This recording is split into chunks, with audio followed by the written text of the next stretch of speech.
પોલીસને નવસારી એલસીબી પોલીસે બાતમીના આધારે ગણદેવી તાલુકાના દુવાડા ગામેથી ઝડપી પાડી 86 નો મુદ્દામાલ કબજે કર્યો હતો।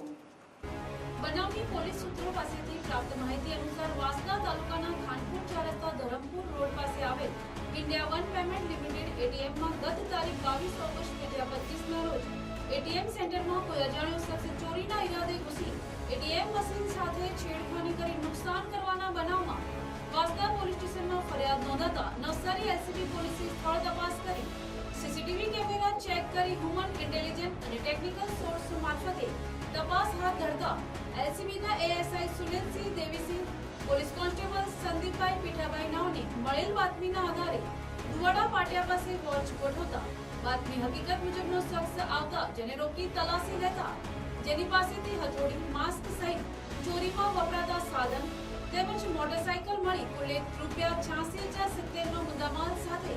આરોપી અંકિત બચુભાઈ નાયકા પટેલ ઉંમર વર્ષ 36 રહેવાસી એંગલ વાવ ફળિયા તાલુકો ગણદેવી જિલ્લો નવસારીની ધરપકડ કરી વધુ તપાસ પોલીસ